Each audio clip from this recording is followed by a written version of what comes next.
observar antes de casar? Que é os pontos que devem ser observados para um casamento. Quando eu era solteira, uma das coisas, assim, que me marcou muito, que eu ouvi de uma amiga mais velha também, ela falou assim pra mim: Wilzy, quando você for casar, olhe um homem que ame a Deus e a igreja. Uau. Se ele amar a Deus e a igreja acima de tudo, ele vai te amar. Ele escolhe alguém que ame a Deus intensamente. Então, esse foi um nível, como é que eu falo, assim, um padrão que eu coloquei. Falei, tem que amar a Deus, não dá pra abrir mão disso. Seu Ele valor tem que, principal. Esse é o principal valor que não dá pra abrir mão. Ele tem que amar a Deus acima de todas as coisas. Sim. Ele tem que temer a Deus, porque Muito bom. isso vai fazer toda a diferença. Então, Quando a gente coloca talvez um valor errado, eu vejo muitas meninas, não, tem que ter carro, tem que ter dinheiro. Tem que ser bonito. Tem que ser bonito. Então, acho que o valor tá errado. Quando você coloca um valor certo... não que não tenha que ter atração Exato. física, óbvio que tem, né? Tem que ter. Mas não é, tipo A assim... ordem de prioridade. Né? Ah, porque às vezes ele coloca um padrão, né, hollywoodiano. Tem que ser aquele cara todo musculoso, de 1,90 m, enfim, não sei o quê. E coloca, às vezes, tantos padrões, assim, e o que é mais importante acaba sendo deixado em segundo plano. Sim. E muitas mulheres, às vezes, durante um relacionamento, na paixão, elas acabam abrindo mão desse valor. Ah, não, mas eu sei que ele deixa de ir na igreja pra ficar em casa assistindo televisão, assistindo Faustão no domingo, mas quando a gente casar vai mudar. Não vai. Não vai. Minha irmã, aí vai piorar. Vai piorar. Então, muitas meninas na flor da paixão, né? No fogo da paixão, elas acabam abrindo mão de muitos valores. Como a santidade Não também. faça isso, não faça isso. Ah, mas ele tá querendo ultrapassar o limite da santidade comigo, né? Tá querendo ir pra cama comigo, é porque ele me ama demais. Não, se ele não está te respeitando e invadindo esse limite, ele vai invadir os limites no casamento. Muito bom. E isso é importante, a gente precisa colocar isso como Muito padrão bom. antes. Se não há respeito antes, se ele grita com você antes, ele vai te bater no casamento. É verdade. Então, é importante a gente colocar tudo isso, tudo aquilo que a gente não abre mão antes. Eu me lembro de um dia, eu namorando com meu marido, e no nosso namoro a gente teve algumas crises, assim. E eu fiz uma oração bem arriscada no meu casamento, antes de me casar, durante o namoro. Eu falei assim, Senhor, tudo que eu puder passar no meu namoro, que me prepare para o casamento, tudo que eu puder passar para nos moldar, para nós nos conhecermos melhor, Senhor, nos permita passar para que a gente já vá para o casamento mais maduro. Eu fiz essa oração.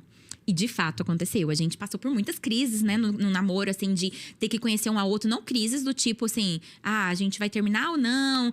Não era aquela coisa tipo, vai e volta, não, que Deus me livre, eu odeio isso. Mas eram crises, assim, de um conhecer o outro mesmo, de verdade, como era. E isso foi muito importante. E numa dessas, assim, eu fiz uma lista. E aí eu fiz uma listinha, assim, de tudo que eu achava que o meu futuro marido, né, meu namorado, precisava mudar. E aí eu coloquei, isso aqui precisa melhorar, isso aqui. E um dia eu sentei com ele, aí eu fui e mostrei tudo pra ele. Falei, isso aqui, você está disposto? E aí eu escrevi embaixo assim, você decide por mim?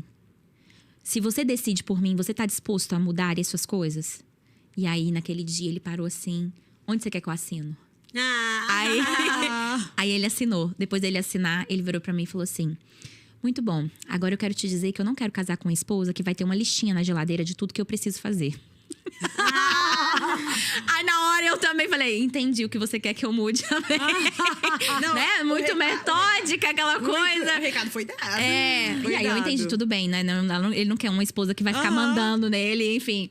E aí a gente entendeu também ali, mas aquilo foi muito importante. Sim. Porque aí, aquelas atitudes, isso faltava um ano antes da gente casar.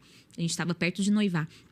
E então, eu tive um ano pra ver se ele ia mudar ou não aquilo. Claro, tiveram coisas que não foi uma mudança de 100%. Sim. Mas foi uma mudança drástica, que eu não abriria mão se não houvesse aquela mudança pro casamento. E isso é muito importante, né? As meninas, acho que a gente precisa colocar isso também, né? Sentar, abrir o jogo e se conhecer. Eu não tive surpresas no meu casamento, de tipo assim, do meu marido fazer alguma coisa e eu… não acredito, eu casei com esse homem, não imaginava. Não tive nenhuma, nem ele comigo. Não tive surpresas. O dia que ele fez, o dia que eu vi ele irritado, eu sabia que quando ele ficava irritado, ele ficava daquele jeito. Quando ele me viu chata, ele sabia que quando eu ficava chata, eu ficava daquele jeito. Nossa, muito bom. Isso é muito importante. Às vezes a gente coloca umas máscaras, né, antes de casar, e aí acaba prejudicando o casamento. Exatamente. A gente é que perde. Exatamente. É bom mostrar logo, né, como é. E ter essa clareza. Eu acho que é muito importante, antes de você entrar num casamento, você fazer acordos, né? É uma coisa que a gente estava falando aqui. Isso. Fala um pouquinho sobre isso. Muito importante esses acordos. Eu tava até falando sobre quantos filhos você quer ter, né? Eu e meu marido, a gente conversou sobre quantos filhos nós queríamos ter antes de casar. Porque aí você pensa, não, eu quero ter 3, mas seu marido quer ter 1.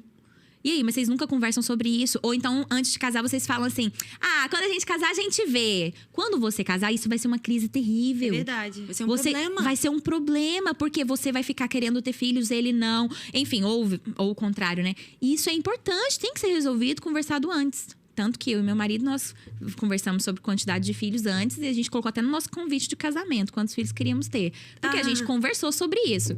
Aí, claro, agora, depois do casamento, às vezes vão ter mudanças no processo, né?